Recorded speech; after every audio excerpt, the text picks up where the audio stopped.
أعوذ بالله من الشيطان اللعين الرجيم. بسم الله الرحمن الرحيم. الحمد لله رب العالمين. الصلاة والسلام على أشرف الأنبياء والمرسلين وعلى آله الطيبين الطاهرين المعصومين الذين أذهب الله عنهم الرجس وطهرهم تطهيرا. اللهم صل على محمد وآل محمد وعجل. السلام على الحسين وعلى علي بن الحسين وعلى أولاد الحسين وعلى أصحاب الحسين. حضرت سید الشہداء علیہ اعلیٰ تحیت و ثنا کی معنوی ملکوتی زیارت عاشوراء کے ذریعے ان مجالس عزا میں حضرت سید الشہداء سے ایک ملکوتی معنوی رابطہ برقرار کرنے کے لیے کچھ مقدماتی گفتگو کی جا رہی تھی، اور بیان ہوا کہ حضرت سید الشہداء کے قیام سے متعلق علماء کی دو آراء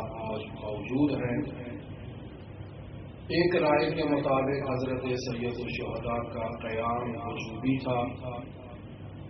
لہذا حضرت سید الشہداء کی جگہ اگر کوئی دوسری ہستی بھی ہوتی کربلا کے میدان میں تو وہ بھی حضرت سید الشہداء کی طرح عین اسی طرح سے اللہ کی راہ میں اپنی جان کی قربانی پیش کرتے جیسے سید الشہداء نے پیش کی۔ اور دوسرا نظریہ جس میں بیان کیا جاتا ہے کہ یہ قربانی، یہ جہاد وجوبی نہیں تھا بلکہ جائز تھا۔ حضرت سید الشہداء کے پاس دو راستے موجود تھے، جن میں ایک راستہ جہاد کا تھا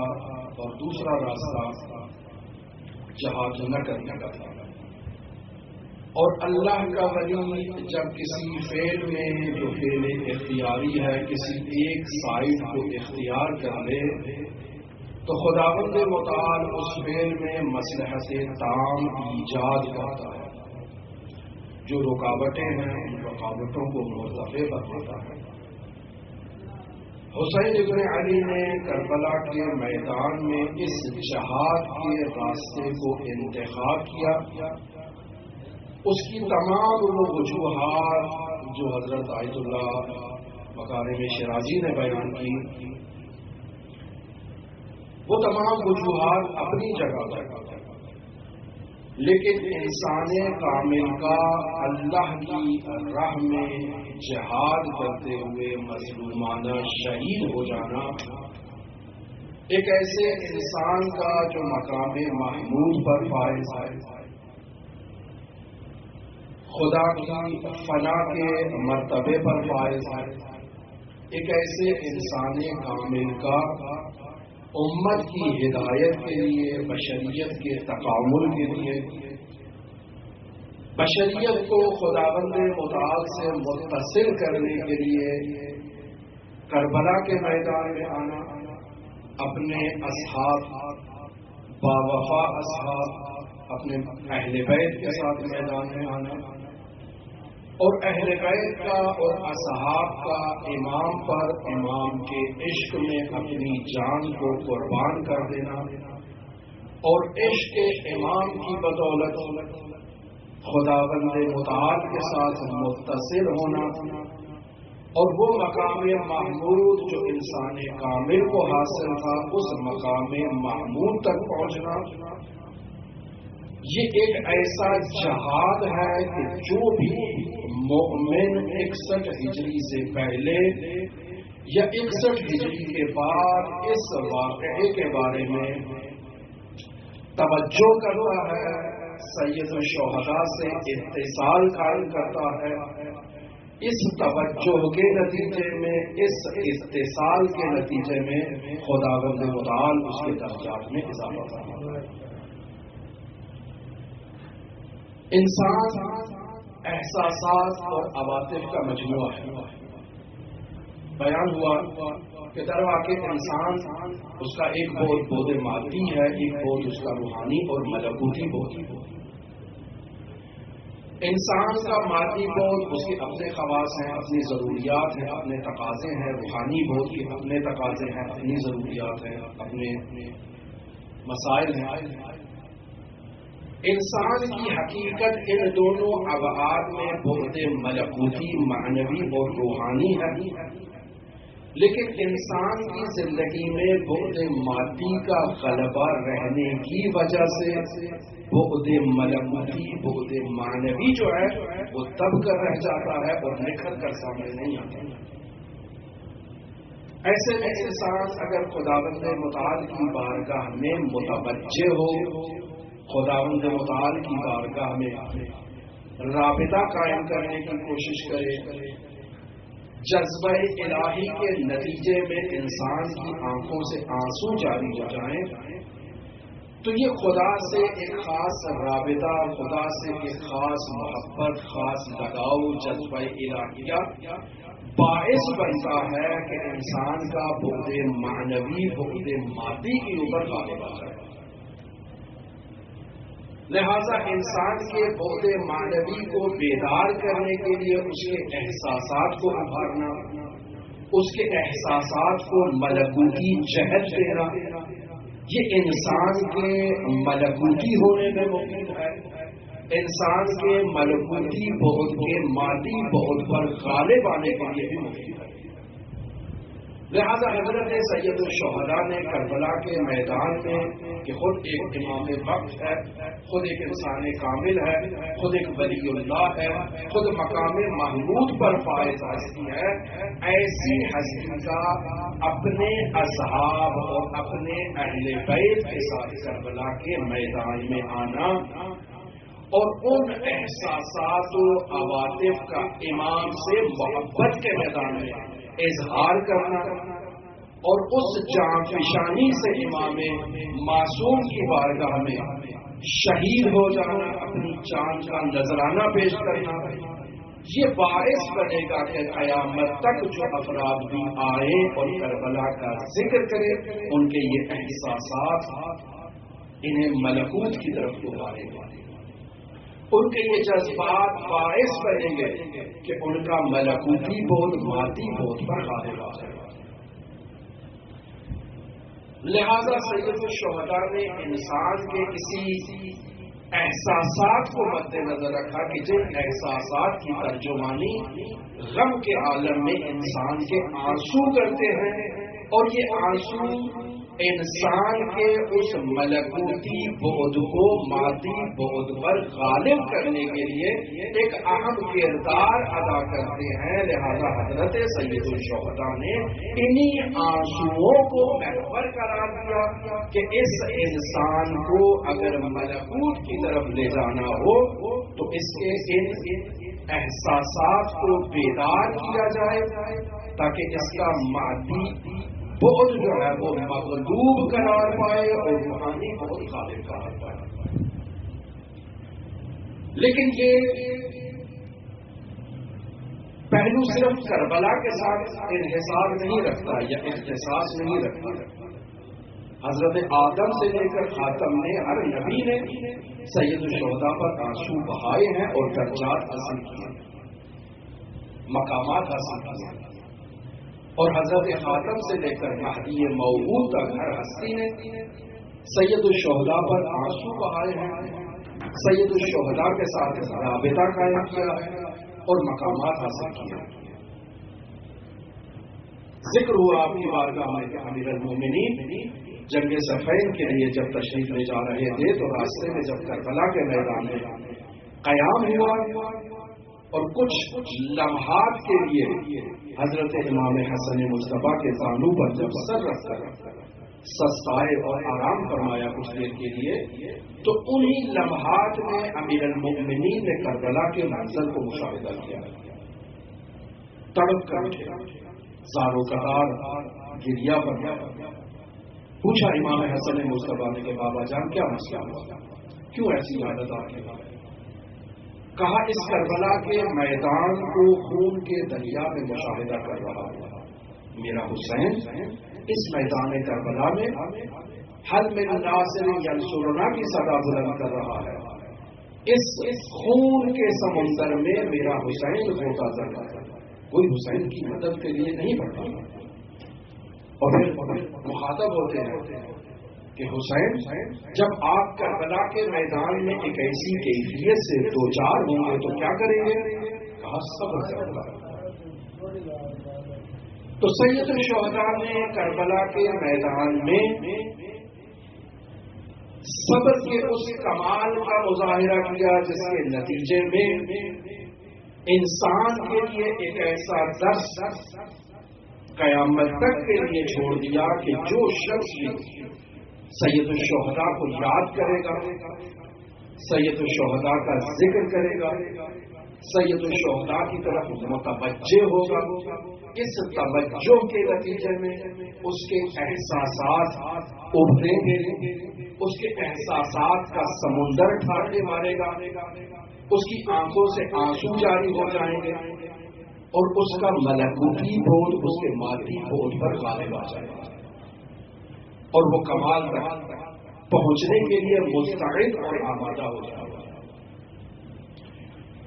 لہذا ان آنسوؤں کی بہت اہمیت ہے کہ جو حضرت سید الشہداء، ان کے اصحاب اور ان کے اہل بیت پر بہائے جاتے ہیں. لہذا حضرت امیر المؤمنین علی بن ابی طالب علیہ الصلوۃ والسلام امام حسین کو مخاطب قرار دے کر کہتے ہیں کہ یا ابرۃ کل مؤمن،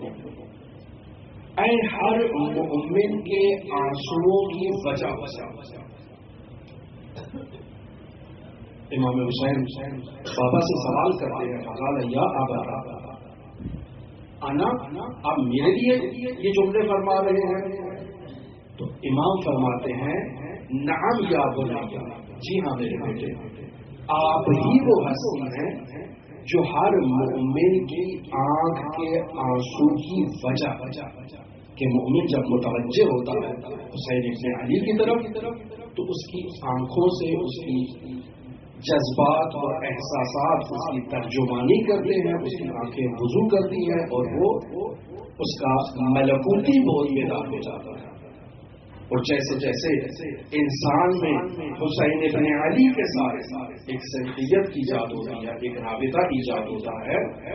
انسان کا یہ معنوی بودھ انہی احساسات کی بدولت کمال تک پہنچتا ہے اور انسان اس مقام محمود کو درک کرنے کے لیے مستعد ہو جاتا ہے اور پھر زیارت عاشورہ میں خداوند متعال سے اسی مقام محمود کا تقاضا کرتا ہے. لہذا یہ آنسو انسان کے اس سلوکی سفر میں اسے کمال کی طرف لے جاتے ہیں. انسان کے وجودی بعد میں جو نقائص موجود ہیں، جو خامیاں ہیں، جو کوتاہیاں ہیں، ان خامیوں کوتاہیوں کو برطرف کرنے میں ان آنسوؤں کا ایک نمایاں کردار ہے. لہذا حضرت سید الشہداء نے بھی اسی کمال کی طرف ان آنسوؤں میں موجود اس علامت کمال کی طرف اشارہ کرتے ہوئے ارشاد فرمایا ہے انا قتیل العمر، میں ایک ایسا شہید ہوں کہ جو آنسوؤں والا شہید ہے. لا یذکرنی مؤمن، کوئی مؤمن ایسا نہیں جو میرا ذکر کرے الا استحضر، مگر یہ کہ اسی آنکھوں سے آنسو جاری ہو جائے. بس معلوم ہوا کہ مومن کی آنکھوں سے آنسو کا جاری ہونا حضرت سید الشہداء سے اتصال کا اور رابطے کا ایک ذریعہ ہے کہ ہر مومن جب حسین کی طرف متوجہ ہوتا ہے اس کی آنکھوں سے یہ آنسو جاری ہوتے ہیں اور یہی آنسو اسے عالم قدس کی طرف متوجہ کرتے ہیں اور انسان کو کمال عطا کرتا ہے. انسان کا حسین ابن علی سے یہ رابطہ جو اس جذبہ آنسو کے نتیجے میں ایجاد ہوا ہے، انسان کے وجود میں موجود نقائص کو برطرف کرنے کے لیے کمال کا رتبہ رکھتا ہے. اور انسان کو وہ کمال عطا کرتا ہے. لہذا ان آنسوؤں کو معمولی آنسو نہیں سمجھنا چاہیے، معمولی حیثیت نہیں دینی چاہیے، کم اہمیت انہیں نہیں سمجھا جا سکتا. اور یہ آنسو عام آنسوؤں سے متفاوت ہیں. وہ آنسو جو انسان کے عام دنیاوی زندگی میں اپنے عزیز و اقارب کی خوشی یا غمی میں انسان کی آنکھوں سے جاری ہوتے ہیں، یہ آنسو جو حضرت سید الشہداء کے عشق میں جاری ہو رہے ہیں، ان سے اور ان سے آپس میں بہت فرق ہے. یہ آنسو انسان کو کمال عطا کرتے ہیں. یہ ہر مومن کی علامت قرار پائے ہیں کہ حسین بن علی کا جب وہ ذکر سنتا ہے تو اس کی آنکھوں سے آنسو جاری ہو جاتے ہیں. یہ مومن کی علامت ہے. لیکن وہ آنسو کہ جو عام زندگی میں انسان خوشی میں یا غمی میں انسان کی آنکھوں سے جاری ہوتے ہیں، بسا اوقات اطاعت والی خوشی ہوتی ہے، بسا اوقات معصیت والی خوشی ہوتی ہے، ان دونوں کا سید الشہداء کی عذاب میں بہنے والے آنسوؤں سے کوئی مقابلہ نہیں ہے. یہ آنسو انسان کو عالم قدس سے متصل کرتے ہیں، وہ آنسو انسان کو دنیا سے متصل کرتے ہیں، انسان کا دنیا سے رابطہ مضبوط کرتے ہیں. تو ان آنسوؤں کا ایک معنوی مقام ہے، اور وہ معنوی مقام یہ ہے کہ یہ آنسو انسان کے وجود میں ایک معنوی نشاط کو، ایک معنوی انقلاب کو ایجاد کرتے ہیں. بعض لوگ تصور کرتے ہیں کہ انسان سید الشہداء کی غم میں اگر آنسو بہاتا ہے تو یہ آنسو انسان کو عبوس کر دیتے ہیں، انسان کو جو ہے وہ ایک ایسی کیفیت انسان پر طاری ہو جاتی ہے کہ انسان ہمیشہ ایک افسردہ کیفیت میں ہوتا ہے، حشاش بشاش نہیں ہوتا ہے، نشاط کی کیفیت اس میں نہیں ہوتی ہے. نہیں، ایسا نہیں، مادی نشاط نہیں ہوتی ہے. یہ آنسو انسان کے وجود میں اس کی حقیقت میں ایک روحانی اور ملکوتی نشاط کو ایجاد کرتے ہیں. انسان کا لہو و لعب کی محافل میں مسکرانا اور اس قدر شدت سے مسکرانا اور قہقہے لگانا کہ اس کی آنکھوں سے آنسو جاری ہو جائے، وہ آنسو انسان کو پستیوں کی طرف تو دھکیل سکتے ہیں، کمال کی طرف نہیں لے جا سکتے. یا اپنے عزیز و اقارب کی خوشی میں یا غمی میں انسان اس قدر آنسو بہائے کہ اس کا رابطہ اس قدر افراد کی کیفیت میں آ جائے تو یہ آنسو اسے عالم ملکوت کی طرف نہیں لے جاتے، اسی دنیا میں اسے اسیر سے اسیر تک کرتے جاتے. لہذا چارہ کیا، حل کیا؟ حل یہی ہے جو امام علی بن موسیٰ رضا علیہ اعلیٰ و تحیت الثنا نے بیان فرمایا. یا ابن الشبیب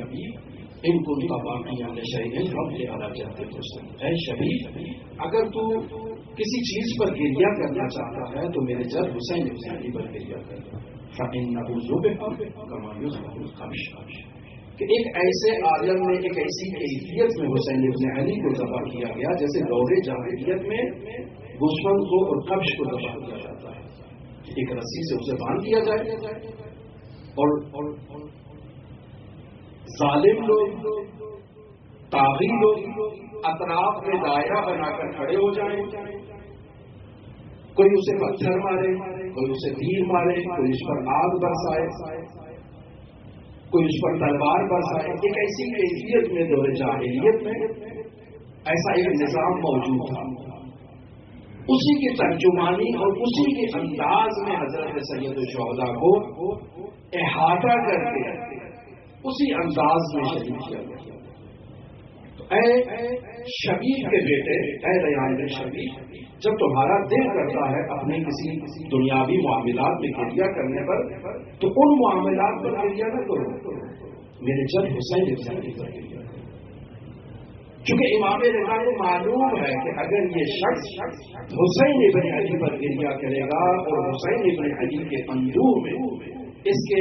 احساسات جو ابھریں گے اور ایسی اوج تک پہنچیں گے کہ اس کی آنکھوں سے ترجمانی کرتے ہوئے جب آنسو جاری ہو جائیں گے تو وہ آنسو اس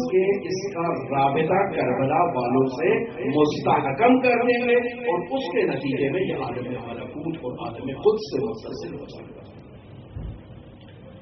لہذا یہ آنسو انسان کے وجود میں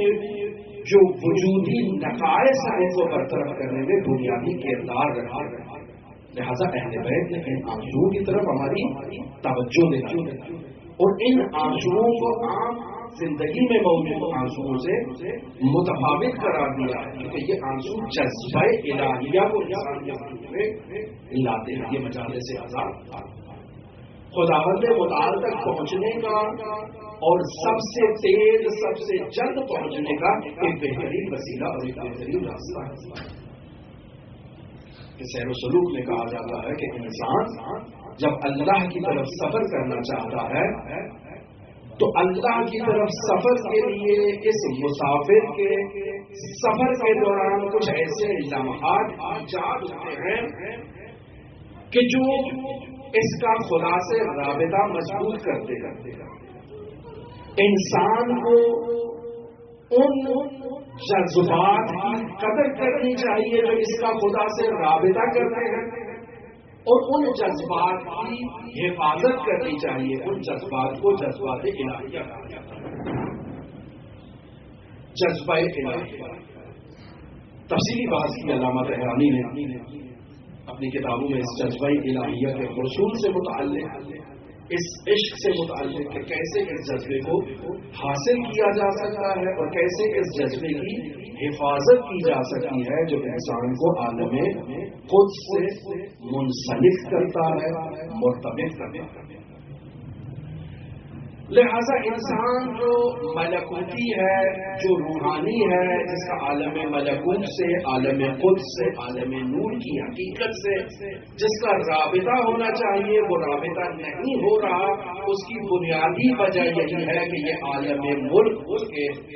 جو اس کا مادی رابطہ ہے جو اس کا مادی بودھ ہے وہ اس کے مانوی ملکوتی بودھ کے اوپر غالب آ چکا ہے اور انسان کا چونکہ زیادہ تر سروکار اس دنیا میں دنیاوی معاملات سے ہے روحانی معاملات سے غفلت کے نتیجے میں انسان غافل ہو جاتا ہے معنویت کی طرف متوجہ نہیں ہوتا ملکوت کی طرف متوجہ نہیں ہوتا روحانیت کی طرف متوجہ نہیں ہوتا. تو ایسے میں انسان اپنی توجہ کو اگر عالم ملکوت کی طرف کرنا چاہتا ہے تو انسان کو انہی جذبات کی قدر کرنی ہے انہی آنسوؤں کی قدر کرنی ہے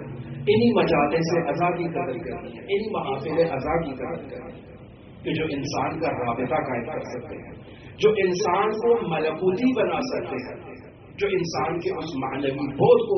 مضبوط کر سکتے ہیں جو انسان کو سید الشہداء سے ایسے ہی متصل کر سکتے ہیں جیسے کربلا والے اپنے وقت کے امام کے عشق میں اس قدر سرشار تھے کہ جب امام نے فرمایا کہ چراغ بجھا دوں جس نے جانا ہے چلا جائے چراغ بجھ جاؤ شاخ وہیں بیٹھے رہے ان کا امام حسین علی مقام سے ایک ایسا مضبوط رابطہ قائم ہو چکا تھا اور اسی رابطے کو قائم کرنے کے لیے جو ان ہستیوں کا برقرار ہوا ہم اس فرش ادا پر آتے ہیں تاکہ ہمارا بھی ویسا ہے ایک رابطہ سید الشہداء اور ان کے اصحاب سے قائم ہو. لہذا ذکر حسین کیا جاتا ہے مصائب حسین ابن علی کو پڑھا جاتا ہے اصحاب کے مسائل پڑھے جاتے ہیں تاکہ انسان کا وہ جو احساسی پہلو ہے وہ بیدار ہو کہ جس کو امام حسین نے مد نظر رکھا کہ انسان کے یہ احساسات جب بیدار ہو جائیں گے تو انسان کا امام حسین سے رابطہ قائم ہو جائے گا. لہذا رسول خدا صلی اللہ علیہ وآلہ وسلم ارشاد فرماتے ہیں کل عین باقیہ یوم القیامہ قیامت کے دن ہر آنکھ اشکبار ہوگی ہر آنکھ روئے گی قیامت کے دن ہر کوئی نفسا نفسی کی کیفیت میں مبتلا ہوگا. کیوں؟ کیونکہ اس نے اس عالم ملک میں عالم ملکوت کا انتظام نہیں کیا خود کو تیار نہیں کیا تھا، خود کو اونس نہیں دیا تھا، وہاں معاشرت میں مبتلا ہوگا، وہاں پریشانی میں مبتلا ہوگا، وہاں وہ نفسا نفسی کی کیفیت جو ایجاد ہوگی اس کا منشا یہی عالم دنیا ہے۔ اس عالم دنیا میں انسان کا دنیاوی معاملات میں مگن ہونا، دنیاوی معاملات میں غرق ہونا اس کی وجہ بنے گی کہ قیامت کے دن کل عین باقی، ہر آنکھ اشکبار ہوگی، الا عین بکت علی مصاب الحسین، مگر وہ آنکھ جو اس دنیا میں حسین ابن علی پر اشک۔ کیا خوبصورت فلسفہ رسول خدا نے بیان کیا کہ جس نے اس عالم دنیا میں اپنا رابطہ اپنے احساسات کے ذریعے سے اپنی آنکھوں کی ترجمانی کرتے ہوئے آنسوؤں کے ذریعے سے سید الشہداء سے اپنا رابطہ قائم کر لیا ہے، اس کا گویا عالم ملکوت سے رابطہ برقرار ہو چکا ہے، عالم قدس سے رابطہ برقرار ہو چکا ہے۔ یہ اس رابطے کے نتیجے میں حسین ابن علی سے مقام محمود کی ایک نسبت حاصل کر چکا ہے جو افراد میں ان کے رتبے اور درجات کے اعتبار سے متفاوت ہوگی، لیکن قیامت کے دن یہ معاشرت کے عالم میں نہیں ہوگا، چونکہ اس نے اس دنیا میں حسین ابن علی پر آنسو بہائے، اس نے اس دنیا میں حسین ابن علی سے اپنا رابطہ برقرار کیا ہے، قائم کیا ہے۔ تو بس ان آنسوؤں کا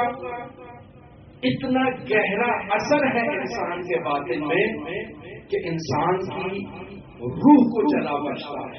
انسان کے باطن کو جلا بخشتا ہے، انسان کے باطن کو اس قدر نورانی کر دیتے ہیں یہ آنسو کہ قیامت کے دن اسے وحشت نہیں ہوتی، اسے پریشانی نہیں ہوتی، کیونکہ اس کا رابطہ قائم ہو چکا ہے اس دنیا میں حسین ابن علی سے۔ لہذا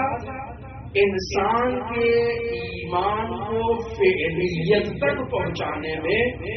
یہ آنسو ایک بہت اہم کردار رکھتے ہیں، اہم مقام رکھتے ہیں، اور انسان کی اس روحانی بعد کو اس قدر وسعت بخشتے ہیں یہ آنسو کہ انسان اب اس مادی جسم کی محدودیت سے اب آزاد ہو چکا ہے، اب اس کا رابطہ وسیع ہو چکا ہے عالم ملکوت سے، اس کا خدا سے رابطہ مضبوط ہو چکا ہے، ایمان کے درجات میں عالی درجات کی طرف وہ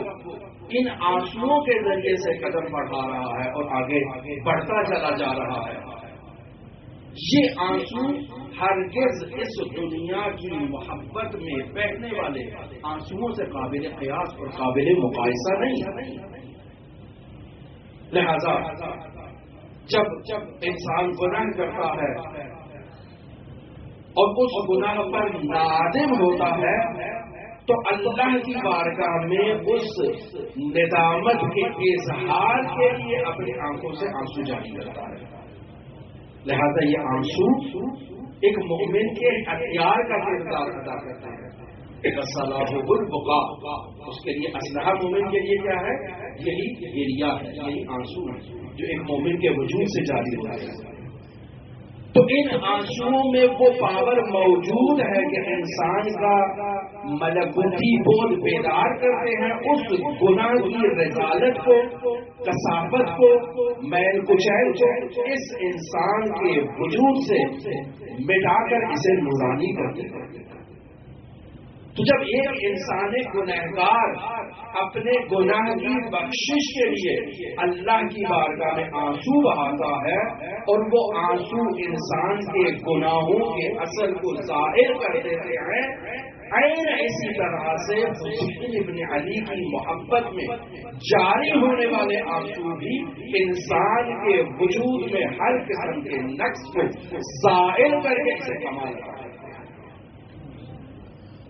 لہذا مومن کے آنسو اس کے دل کو زندہ کرنے، احیا کرنے میں بنیادی کردار ادا کرتے ہیں۔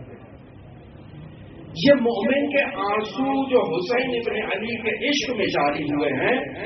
یہ مومن کو خواب غفلت سے بیدار کرنے کے لیے کام کرتے ہیں۔ یہ آنسو مومن کے وجود میں شجاعت حسینی کی چنگاری کو جنم دیتے ہیں،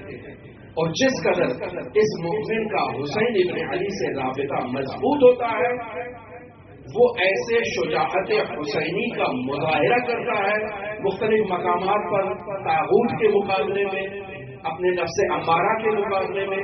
کہ انسان برتائی حیرت میں مبتلا ہو جاتا ہے۔ اور دیکھیں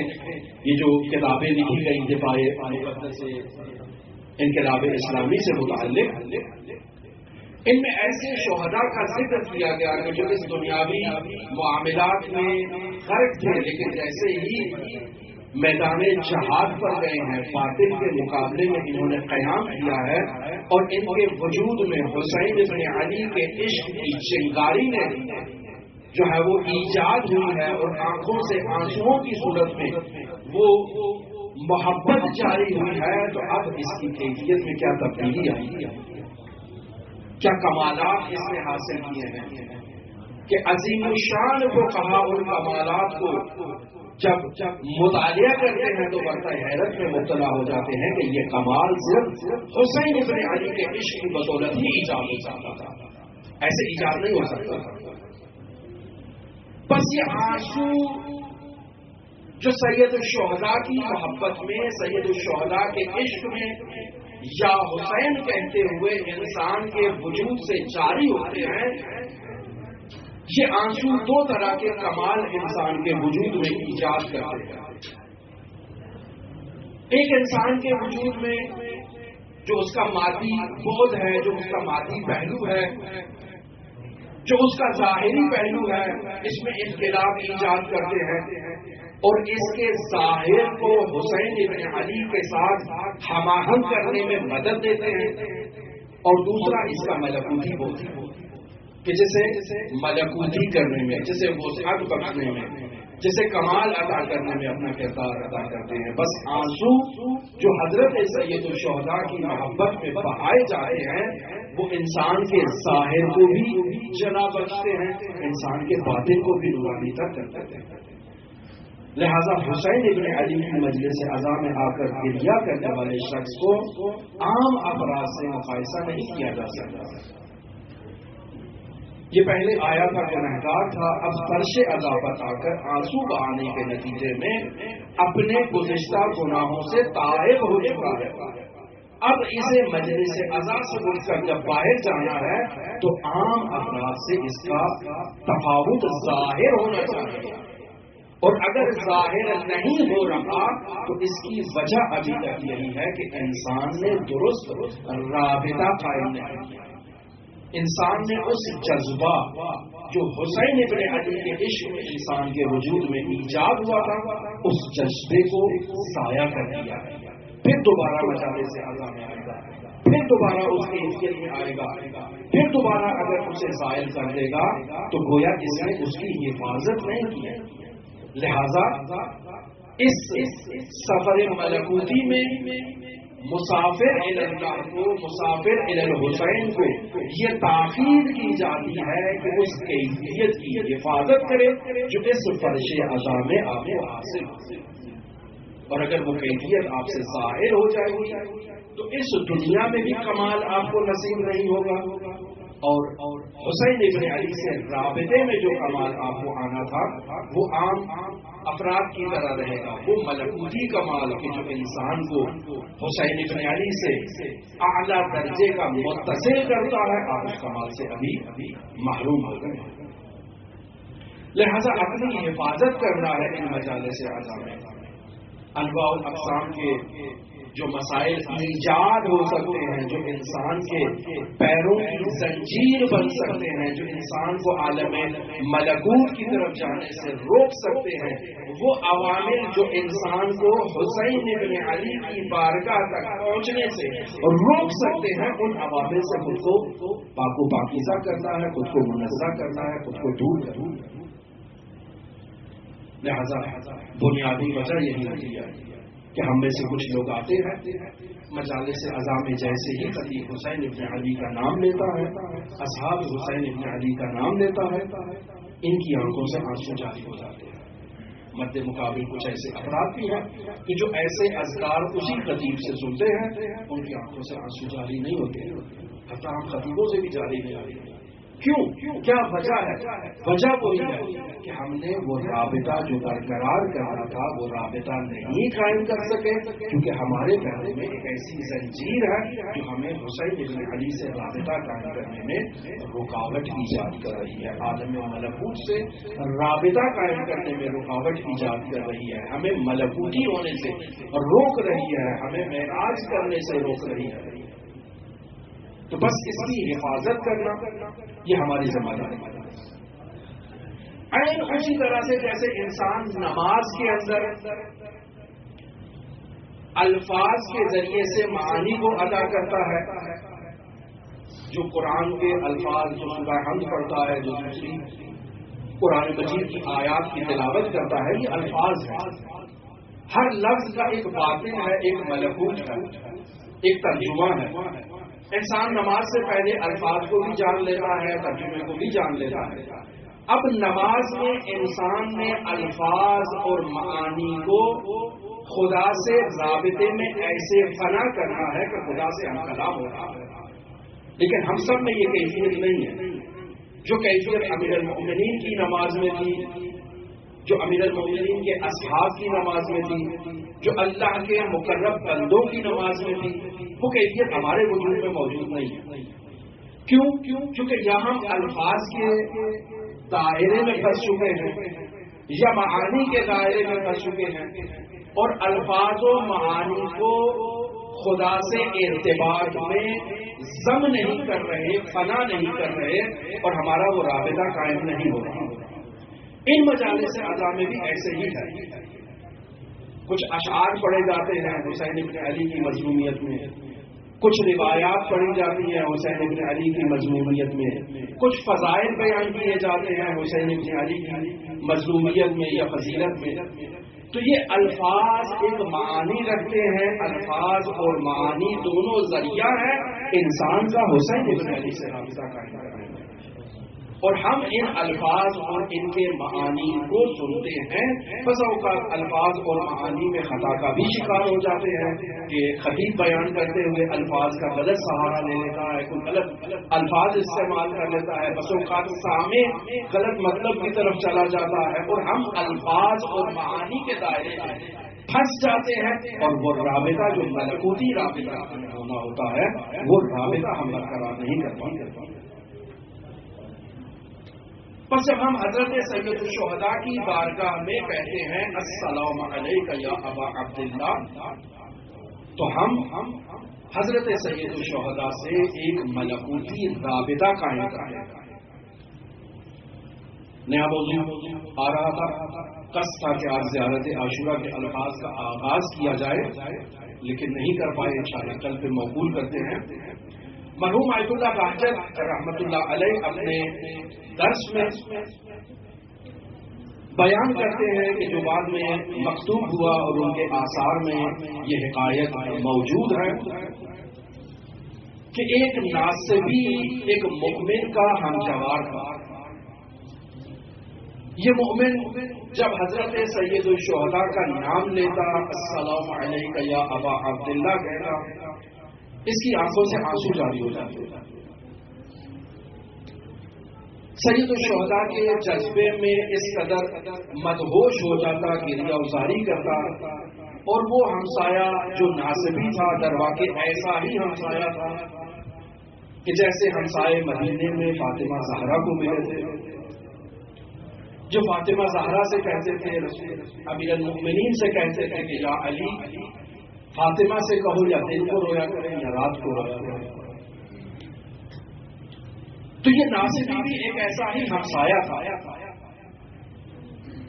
یہ اسے برا بھلا کہا کرتا تھا، اسے تکلیف پہنچایا کرتا تھا،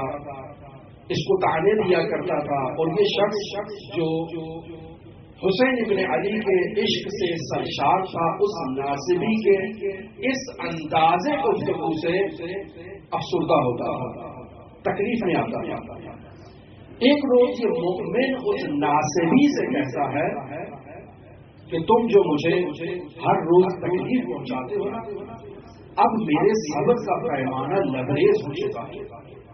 اور میں علی کی بارگاہ میں جا کر تمہاری شکایت کروں گا. یہ ناصبی کہتا ہے جاؤ علی کی بارگاہ میں شکایت کرو. اگر اس سے بڑھ کر بھی کوئی ملتا ہے تو جاؤ اس کی بارگاہ میں شکایت کرو. یہ مومن آتا ہے امیر المؤمنین کی بارگاہ میں, اپنی مشکلات کا ذکر کرتا ہے. ناصبی کے جو تکالیف اس تک پہنچتی ہیں ان تکالیف کا ذکر کرتا ہے. حضرت سید الاوصیاء عالم رؤیا میں اس مومنین کو زیارت کا شرف بخشتے ہیں. یہ حضرت علی سے کہتا ہے کہ مولا میرا ہمسایہ بہت تکلیف دے رہا ہے, آپ اس کا کچھ علاج کریں. امیر المؤمنین کہتے ہیں تم صبر کرو. مولا کیوں صبر کرو؟ کہا اس کا میری گردن پر حق ہے اور اس حق کی وجہ سے میں کچھ نہیں کر سکتا. مولا وہ ناصبی ہے, آپ کا دشمن ہے, اس کا بھلا آپ کی گردن پر کیا حق ہو سکتا ہے؟ کہا درست ہے وہ ناصبی ہے, لیکن ایک دفعہ وہ شط الفرات کے قریب بیٹھا تھا, پانی کو دیکھ رہا تھا, تو پانی سے مخاطب ہو کر کہتا ہے کہ ٹھیک ہے حسین ابن علی کو کربلا میں مار دیا, لیکن کیا تھا اگر مارنے سے پہلے کچھ پانی پلا دیتے. یہ جملے اس ناصبی کے کہنے تھے کہ اس کی آنکھوں سے آنسو جاری ہو گئے. اے مومن, ان آنسوؤں کے جاری ہونے کی وجہ سے اس ناصبی کا جو ہے وہ ایک حق میری گردن پر آ چکا ہے, لہذا میں اسے کچھ نہیں کہہ سکتا. اب مومن واپس جاتا ہے, ناصبی کو کہتا ہے کہ میں تمہاری شکایت لگا آیا ہوں, لیکن علی نے کہا ہے کہ تمہارا ایک حق ہے ان کی گردن پر. ناصبی کہتا ہے وہ حق کیا ہے؟ بتایا جاتا ہے کہ اس طرح سے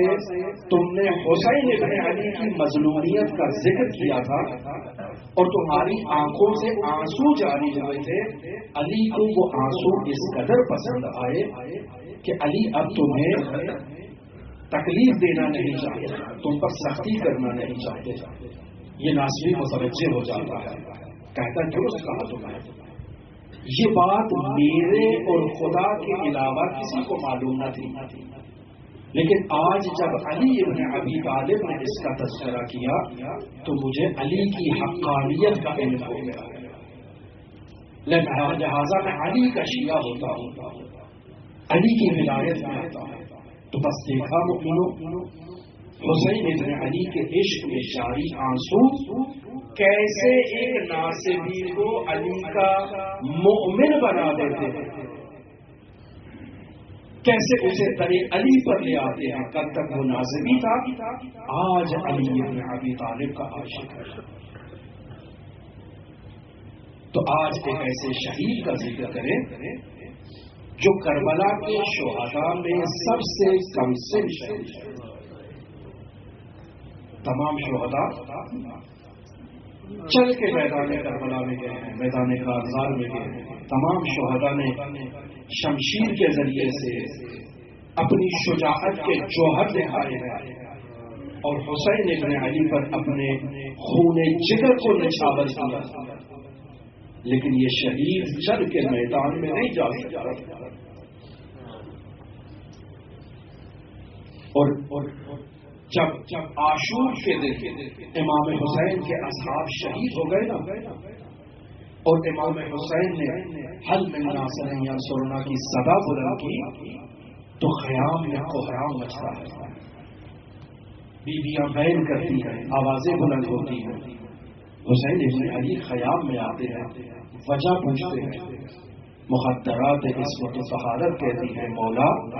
آپ نے استغاثہ بلند کیا ہے, اصغر کو جھولے میں قرار نہیں. جب سے آپ نے استغاثہ بلند کیا ہے اصغر تڑپ رہا ہے, کسی کی آغوش میں قرار نہیں لے رہا. مولا زبان حال سے وہ آپ سے اپنی نصرت کا اعلان کرنا چاہتا ہے. امام کہتے ہیں اصغر کو تیار کیا جائے, مجھے دیا جائے, میں اس امت پر آخری حجت کو تمام کرنا چاہتا ہوں۔ امام حسین اصغر کو لیتے ہیں اپنی آغوش میں، ایک ایسے انداز میں قیام سے باہر نکلتے ہیں کہ قوم اشقیاء سمجھتی ہے کہ شاید حسین اب قرآن اٹھا کر آئے ہیں اور قرآن کو امت کے درمیان واسطہ قرار دینا چاہتے ہیں۔ امام حسین اصغر کو بلند کرتے ہیں اور کہتے ہیں یا قوم لم ترحمونی فرحموا هذا الطفل، اے قوم اگر تمہیں مجھ پر رحم نہیں آتا تو اس ششماہ علی اصغر پر رحم کرو۔ اما ترونه کیف یتلذع عطشا، کیا تم نہیں دیکھ رہے کہ کیسے پیاس کی شدت سے بلک رہا ہے؟ اشقیاء کہتے ہیں حسین تم بچے کے نام پہ پانی مانگتے ہو، اور جب تک بچہ خود مطالبہ نہیں کرے گا ہم پانی نہیں دیں گے۔ اصغر نے اپنے لبوں کو جنبش دی، اپنی زبان کو اپنے ہونٹوں پر پھرایا، زبان حال سے اپنی پیاس کا اظہار کیا، زبان حال سے پانی کا مطالبہ کیا۔ قوم اشقیاء پر وہ آخری حجت تمام ہوئی۔ قوم اشقیاء میں ایک ایسا کوحرام ایجاد ہوا کہ حرملہ کی طرف عمر سعد کو توجہ کرنا پڑی۔ کہا یا حرملہ اقطع کلام الحسین، اے حرملہ حسین کی آواز کو منقطع کر دو۔ حرملہ جیسا شکیل ترین انسان جب تیر اٹھاتا ہے تو تیر جب نشانے پر لگاتا ہے تو واپس کھینچ لیتا ہے، پھر اٹھاتا ہے تو ایک لائن پوچھتا ہے اے حرملہ اگر کوئی مجھ سے سوال کرتا کہ عرب میں سب سے بڑا تیر باز کون ہے تو حرملہ تیرا نام لیتا، کیا وجہ ہے کہ تو تیر نہیں چلاتا؟ کہتا ہے میں تیر چلانا چاہتا ہوں، پردے کا ہٹتا ہے، خیمے سے پردہ ہٹتا ہے، کوئی مقدرہ ظاہر ہوتی ہے، شاید اس کی ماں ہو، اس کا خیال آ جاتا ہے، میں رک جاتا ہوں۔ اور پھر حرملہ اس تیرے سے شعبہ کو جب چلاتا ہے من العظم الى العظم من الورید الى الورید، اصغر کے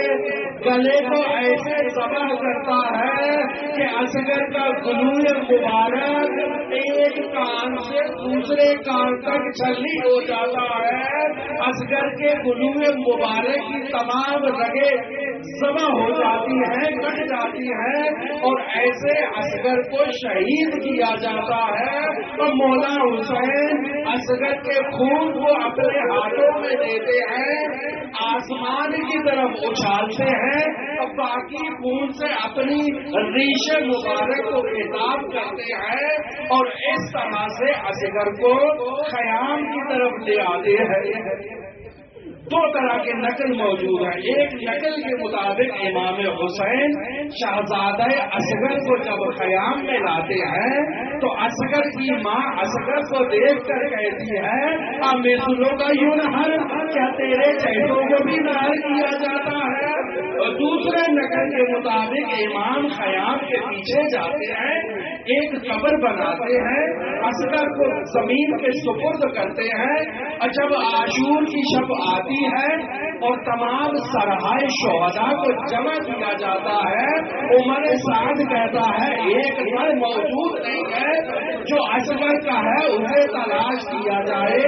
ایک لعین کہتا ہے میں نے دیکھا تھا حسین خیام کے پیچھے گئے تھے،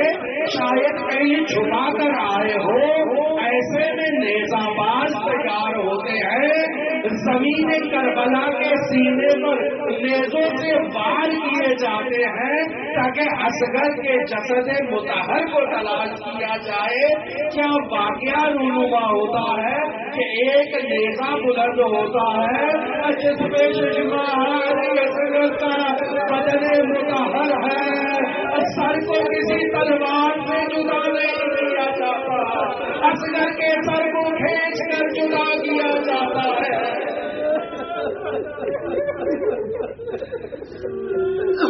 امام حسین علی مقام شب روز عاشور شام غریبہ اپنی اس دختر سکینہ کو اصغر کی پیاس کی طرف متوجہ کر کے آپ سب مومنین کو پیغام دیتے ہیں لیتکم فی یوم عاشورا جمیعا تنظرونی، اے کاش اے میرے شیعو آپ عاشورا کے میدان میں ہوتے، آپ مشاہدہ کرتے، اپنی آنکھوں سے دیکھتے